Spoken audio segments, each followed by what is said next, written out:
Assalamualaikum warahmatullahi wabarakatuh. Kenalkan nama saya Adrian Mukti dengan NIM 24108020022 dari program studi Perbankan Syariah, Fakultas Ekonomi dan Bisnis Islam, Universitas UIN Sunan Kalijaga, Yogyakarta. Di kesempatan ini saya akan menjelaskan tentang bagaimana Islam bisa masuk ke Spanyol, bagaimana peradaban Islam berkembang di sana, dan apa saja pengaruhnya terhadap Eropa. Topik ini sangat menarik karena Spanyol atau Andalusia pernah menjadi pusat ilmu pengetahuan terbesar di Eropa selama ratusan tahun, dan banyak kemajuan modern yang sebenarnya berasal dari peradaban Islam dan gaya ini. Sebelum kedatangan Islam, Spanyol dikuasai oleh kerajaan Visigoth atau Keltik. Kondisi negara pada saat itu sangat tidak stabil. Raja Roderick, penguasa terakhir sebelum kedatangan pasukan Islam, tidak mendapatkan dukungan penuh dari bangsawan, sehingga terjadi banyak konflik internal. Rakyat biasa juga mengalami banyak tekanan, baik secara ekonomi maupun sosial. Pajak tinggi, ketidakadilan, serta konflik gereja dan pemerintahan membuat banyak rakyat merasa tidak terpuas terhadap pemerintahan. Situasi ini membuat Spanyol menjadi wilayah yang sangat lemah dan mudah ditakut.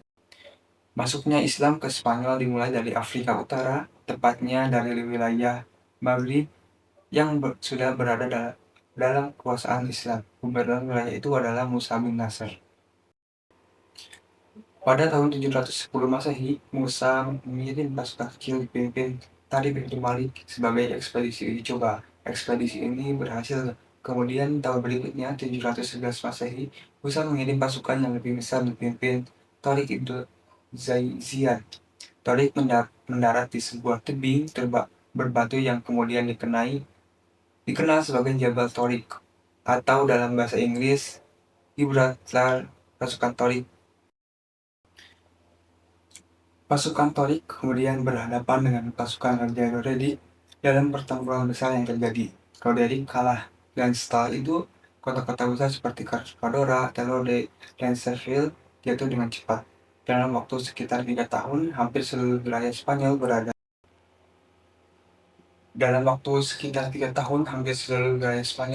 Dalam golongan Islam dan diberi nama Al-Andalus.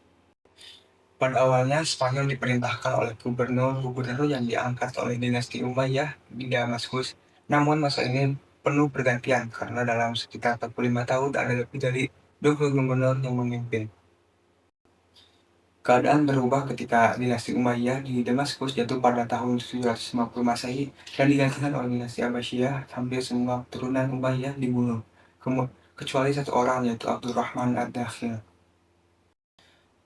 Abdurrahman melarikan diri ke Afrika Utara dan kemudian menuju Spanyol pada tahun 756 Masehi. Ia mendirikan Daulah Umayyah Andalusia, sebuah negara Islam yang berdiri sendiri tidak terikat pada pemerintahan Baghdad. Abdurrahman ad-Dakhil dianggap sebagai pendiri sebenarnya peradaban Andalusia. Ia menata pemerintahan, memperkuat militer, dan memulai bangun kota-kota dengan tata kelola yang lebih baik. Dan puncak kejayaan Andalusia. Kejayaan terbesar Andalusia terjadi pada masa Abdurrahman ketiga dan putranya Hakim kedua. Cordova, ibu kota Andalusia, berubah menjadi kota paling maju di Eropa. Pada masa itu, Cordova memiliki sekitar 490 masjid dan lebih dari 700 perpustakaan, rumah sakit modern yang dipisah berdasarkan penyakit, jalan-jalan yang terang di malam hari, sekolah-sekolah gratis untuk publik, dan serta pemandian umum yang teratur. Yang membuat Cordova sangat istimewa adalah kebebasan ilmiah dan budaya yang tinggi. Muslim, Yahudi, dan Kristen bisa hidup berdampingan dan belajar bersama. Perpustakaan Cordova terkenal di seluruh dunia, bahkan perpustakaan Hakam kedua diperkirakan memiliki lebih dari 400.000 buku, jauh lebih banyak dibandingkan Eropa. Kemajuan ilmu pengetahuan dan tokoh-tokoh penting. Salah satu aspek terbesar dari peradaban Andalusia adalah perkembangan ilmu pengetahuan. Ada banyak tokoh besar yang lahir dan berkarya di Spanyol pada masa Islam. Contohnya Ibnu Rushd, ahli filsafat dan kedokteran yang sangat berpengaruh di Eropa. Pemikiran yang Ibnu Tufail, penulis karya fenomenal Hafi Ibnu Yaqzan yang menjadi inspirasi bagi perkembangan filsafat Eropa. Ibnu Bajjah, salah satu filsuf ternama di Andalusia, Abbas bin Firnas, ilmuwan yang terkenal dengan eksperimen terbang serta penemuan kaca dari batu. Dalam bidang geografi dan sejarah, tokoh seperti Ibnu Zubair, Ibnu Battah, dan Ibn al-Khatib. Dalam bidang arsitektur, karya seperti Masjid Cordova dan Istana Alhambra menjadi bukti keindahan seni Islam. Mereka memadukan seni, matematika, geometri, dan teknologi ke dalam satu kesatuan bangunan yang sangat indah.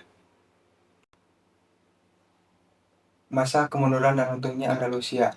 Namun kejayaan ini tidak berlangsung selamanya. Setelah abad ke-10, Andalusia terpecah menjadi negara-negara kecil yang disebut Muluk at-Tawif.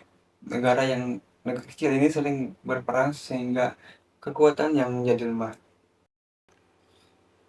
Kerajaan-kerajaan Kristen di bagian utara Spanyol memanfaatkan kesempatan ini dengan melakukan rekonstruksi, yaitu upaya merebut kembali wilayah Spanyol dari umat Islam. Satu persatu kota Muslim jatuh. Toledo jatuh pada 1085, lalu Cordoba pada 1236, dan Seville pada 1248. Kerajaan Islam terakhir adalah Granada yang dipimpin dinasti Bani Ahmad pada tahun 1490 Masehi.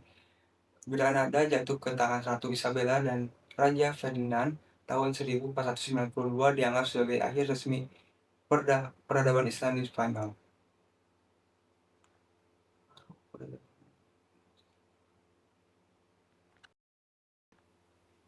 Pengaruh peradaban Andalusia di Eropa.